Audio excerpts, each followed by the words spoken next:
3 days before the grand opening of a luxury auto showroom next to my farm, I watched a salesman standing ankle-deep in muddy water inside a glass lobby that had cost millions of dollars to build. And while he was screaming into his phone and customers were running for higher ground, I was sitting on my tractor nearly half a mile away wondering how a man with so much money could know so little about the land underneath his own building. My name is Ethan Walker, and my family has worked the same 40 acres outside a small Midwestern town for longer than most people can remember. We aren't rich, we don't drive fancy trucks, and nobody is putting our farm in a magazine. But we know every ditch, every fence line, every low spot where rainwater likes to gather, and most importantly, we know the irrigation canal that cuts across the property. That canal isn't just a trench full of water. Around here, it's survival. My grandfather helped maintain it decades ago, my father depended on it, and now I do too. Without it, my corn and soybean fields would start suffering within days during a hot summer stretch.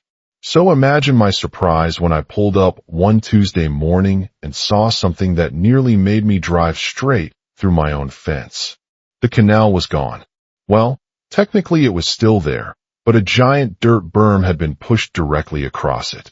Bulldozers had piled up tons of soil, concrete pipes had been installed, and the water that normally flowed through my property had been diverted somewhere else.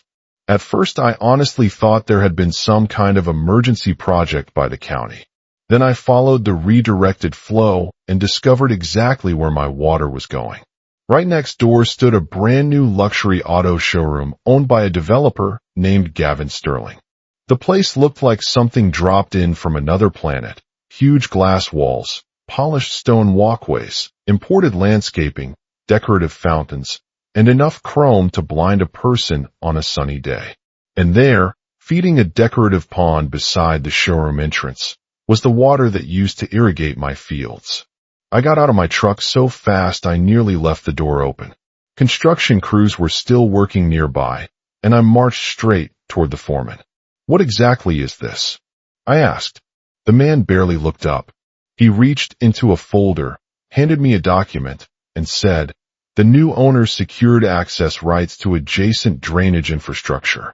Water has been redirected for development purposes." Development purposes? That's the kind of phrase people use when they want something to sound legal without actually explaining anything. I looked at my nearly dry canal, then at the pond sparkling beside a row of luxury SUVs, and I felt my blood pressure shoot through the roof. They had taken water from active farmland so wealthy customers could admire fake waterfalls while shopping for six-figure vehicles. That afternoon, I called Gavin directly. I'd never met him before, but I knew exactly who he was. Everybody in town did. He was one of those developers who walked into a room like he personally invented success. The second he answered, I explained the situation. He didn't apologize. He didn't even pretend to care. Instead, he laughed. Actually laughed. Then he said, "Ethan, your little farm ditch doesn't exactly fit the image we're building over here. We're bringing growth to this town. Maybe it's time for you guys to modernize." I remember staring at my phone in disbelief. Modernize? That's what he called stealing irrigation water from working farmland. The next day things got worse. Temperatures climbed into the 90s, and sections of my western field were already showing signs of stress. Leaves were curling. Soil was drying. Crops that represented months of work were beginning to suffer because somebody in an expensive suit wanted prettier landscaping. Most people would have hired a lawyer immediately. Some people would have lost their temper and done something stupid. But I didn't do either one. Instead, I started studying the situation. See, there was something Gavin didn't know. The irrigation system around our area wasn't designed by developers. It was designed by farmers and engineers back in the 1940s. And old systems have memories. They have backup routes, overflow channels, and emergency drainage paths that don't show up on flashy presentation boards. While Gavin was admiring fountains and marble floors, I was walking fence lines and checking old maps. The more I looked, the more I realized something important. By blocking the canal, he hadn't solved a water problem. He had created one. a very large one. And unlike Gavin, I knew exactly where that problem was eventually going to end up. Now, before I tell you what happened next, let me pause for a second because this is where a lot of people misunderstand situations like this. According to standard procedure, you generally can't just alter a long-established agricultural water system because it happens to be inconvenient for a new development project. Water rights, drainage routes, and irrigation infrastructure usually involve layers of regulations that existed long before the newest guy with a construction budget showed up. From a legal perspective, the biggest mistake isn't always taking the water itself. Sometimes it's interfering with the natural flow and creating damage somewhere else. And honestly, this is a psychological trap a lot of powerful people fall into. When somebody spends millions building something flashy, they start believing money automatically outranks experience. Gavin looked at maps, permits, and architectural renderings. I looked at 40 years of walking that land. That's a completely different kind of knowledge. The lesson here is that confidence can be useful, but arrogance has a way of hiding critical details. And in this case, one very expensive detail was about to reveal itself. The morning after that phone call, I pulled an old county drainage map out of a filing cabinet in my barn. The paper was yellow around the edges and smelled like dust and diesel fuel, but it showed something Gavin's expensive consultants apparently never bothered to investigate. Decades earlier, engineers had built an overflow trench that ran along the northern edge of my property. Most of the year it sat nearly empty, looking like nothing more than a shallow ditch covered with grass and weeds. But during periods of heavy irrigation flow, excess water automatically spilled into that channel and traveled downhill toward a natural drainage basin. Back when the system was designed, there hadn't been any buildings in that area, just open ground. Now there was a multi-million-dollar showroom sitting right in the middle of it. I spent the rest of the day inspecting every section of the canal network. The more I checked, the clearer the situation became. Gavin's dirt barrier wasn't simply diverting water. It was creating pressure throughout the entire system. Water that should have been flowing naturally through my fields was backing up farther and farther upstream. The canal was essentially becoming a giant reservoir with nowhere to release its excess volume. By late afternoon, I knew exactly what would happen eventually. The only question was when. Then Mother Nature helped move the timeline forward. The local irrigation district announced a scheduled high-volume release from upstream reservoirs. Farmers throughout the region needed additional water because of the summer heat wave. The moment I heard the announcement, I almost laughed. Gavin had unknowingly picked the absolute worst week possible to interfere with the canal. The next morning, water levels started rising quickly. By noon, the backed-up section behind the dirt berm was noticeably higher than normal. I stood near the old steel floodgate along the northern edge of my property and watched the current pushing against decades-old concrete walls. The gate wasn't hidden. It wasn't secret. It was part of the original system. It existed specifically for situations where excess water needed somewhere to go. Around sunset, I made a simple decision. I opened it. That's it. No explosives. No sabotage. No trespassing. No damage. I simply activated infrastructure that had existed longer than Gavin had probably been alive.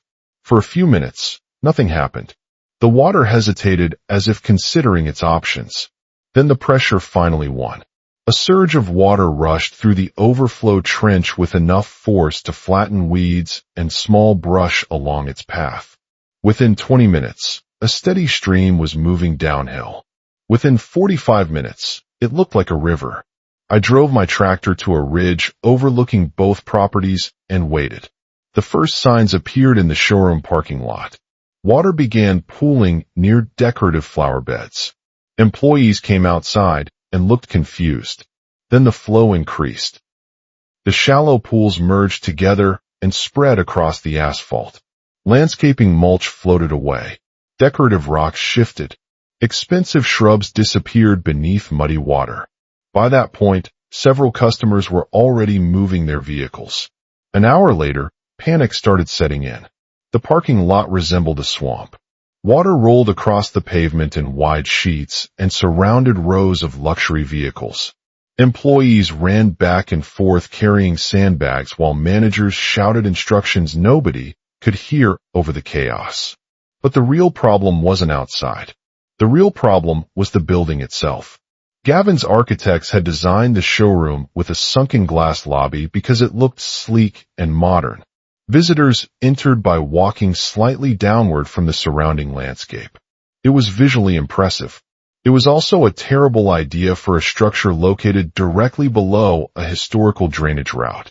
The moment the rising water reached the entrance, gravity took over. Water slipped beneath door seals. Then it poured through. What started as a trickle became a steady stream. Then a flood. Through the giant glass walls, I could see employees scrambling across polished marble floors. Chairs floated. Promotional displays tipped over. People grabbed mops and buckets like they were trying to stop a hurricane with kitchen utensils. One salesman actually climbed onto the hood of a sports car to avoid getting his shoes wet. I wish I could say I felt sorry for them. I didn't. Not after watching my crops begin to suffer, because somebody thought aesthetics mattered more than agriculture. By full dark, emergency crews had arrived. Pumps were deployed. Barricades went up. Flashing lights illuminated the entire property. The grand opening celebration that Gavin had spent months advertising was transforming into a public relations disaster visible from half the county. The next morning, things got even better. News of the flooding spread quickly through town. Farmers heard about it. Business owners heard about it. County officials heard about it. And eventually, Gavin heard about me watching everything from my tractor. Around mid-morning, I saw a black luxury SUV tearing down the gravel road toward my barn. It stopped so abruptly that dust covered half the vehicle. Gavin jumped out before the engine even shut off. His designer suit was wrinkled. His expensive shoes were covered in mud. He looked like a man who had just discovered money couldn't solve every problem. "You flooded my property," he shouted while marching across my yard. "Do you have any idea how much damage you've caused?" I leaned against my tractor and let him finish. Then I reached into the cab and pulled out the county drainage map. "Actually," I said, "you flooded your own property." His face turned red instantly. "Don't play games with me." I unfolded the map and pointed toward the canal system. "This overflow route existed decades before your showroom. You blocked the primary channel. Water followed the alternate route exactly as designed." He stared at the map without saying a word. For the first time since we'd met, he looked uncertain. Then came the sentence that changed everything. "My attorneys will destroy you." I almost laughed. "Maybe," I said, "but county engineers are probably going to have questions first." As it turned out, they had plenty. Inspectors arrived the following morning. Survey crews followed shortly afterward. They examined the dirt berm, measured water flow patterns, reviewed permits, and studied historical records. The investigation didn't take long. According to standard procedure, modifications affecting agricultural water infrastructure require extensive review and approval. Gavin either ignored those requirements or assumed nobody would challenge him. Either way, the findings weren't good. From a legal perspective, the evidence was overwhelming. His project had obstructed a functioning irrigation system, interfered with established drainage routes, and contributed directly to both agricultural and property damage. The county issued citations, then more citations, then fines, lots of fines. He was ordered to remove the obstruction immediately. He was ordered to restore the canal. He was ordered to compensate affected agricultural losses. He was even held responsible for portions of the cleanup costs associated with the flooding event. Watching all of this unfold was strangely satisfying because nobody had to bend the rules. Nobody had to seek revenge. Reality handled everything. A week later, heavy machinery returned to the site. This time the excavators weren't building something. They were tearing Gavin's dirt wall apart piece by piece. I stood near the property line while operators removed the obstruction and restored the canal to its original condition. The moment the water began flowing normally again, I felt a weight lift off my shoulders. My fields recovered. The irrigation system stabilized. The crops that remained healthy continued growing. Meanwhile, Gavin spent weeks dealing with repairs, inspections, insurance claims, angry investors, and a reputation that wasn't nearly as polished as his marble floors used to be. And every single part of it started because one man believed he understood the land better than the people who had spent their entire lives living on it. A few months after everything settled down, life on the farm looked pretty normal again. The canal flowed the way it always had. My corn stood tall across the western field, and the soybean rows filled in so thick you could barely see the soil between them. If you drove past my property today, you probably wouldn't notice anything unusual. That's the funny thing about land. Given enough time, it tends to heal itself. The same can't always be said for people. Every now and then I still drive past that showroom on my way into town. The glass walls are still there. The luxury vehicles are still lined up under bright lights. But some of the flashy landscaping never came back. The oversized decorative pond was scaled down. The fountain system runs less often. And every time I see it, I'm reminded of something important. The conflict was never really about water. Water was just the trigger. The real issue was respect.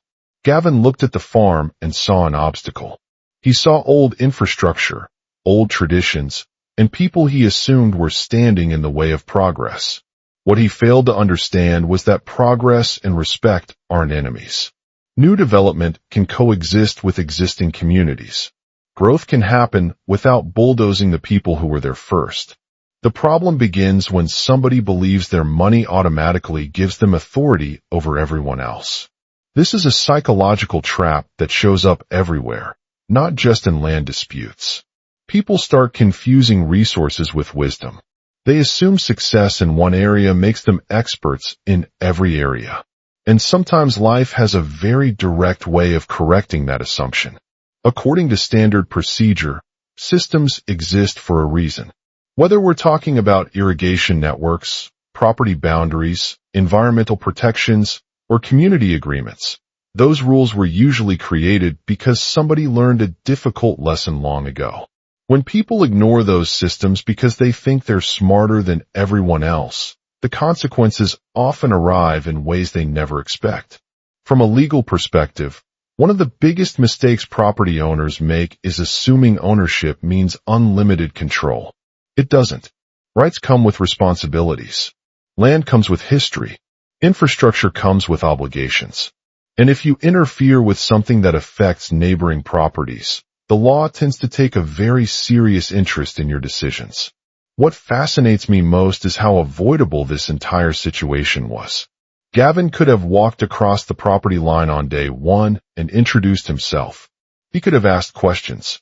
He could have consulted local farmers who understood the drainage system better than any consultant from out of town. He could have spent a few hours learning instead of assuming. Chances are we would have found a solution together. Instead, he chose arrogance over communication, and that decision became incredibly expensive. The lesson here is that local knowledge matters. Experience matters. Listening matters. You don't have to agree with everybody, but dismissing people simply because they live differently than you do is usually a mistake. Sometimes the guy driving the old tractor knows something the guy driving the luxury SUV doesn't. And sometimes that knowledge is worth a whole lot more than people realize. Looking back, I never wanted revenge. I didn't wake up one morning hoping a showroom would flood. What I wanted was simple. I wanted my water back. I wanted my farm protected.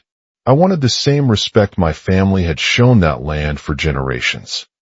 Everything that happened afterward was simply the result of choices Gavin made himself. Nature didn't pick sides. Gravity didn't pick sides. Water didn't pick sides. They all just followed the path that existed. And that's probably the biggest takeaway from this entire story. Actions create consequences, even when we don't see them immediately. The shortcuts we take today often become the problems we face tomorrow. So now I'm curious what you think. If you were in my position, would you have handled things differently? Should Gavin have faced even stronger penalties? Or do you think the flooding itself was lesson enough? And here's the question that always starts arguments whenever I tell this story around town. When someone ignores local knowledge and causes their own disaster, is that bad luck? Or is it justice finally catching up?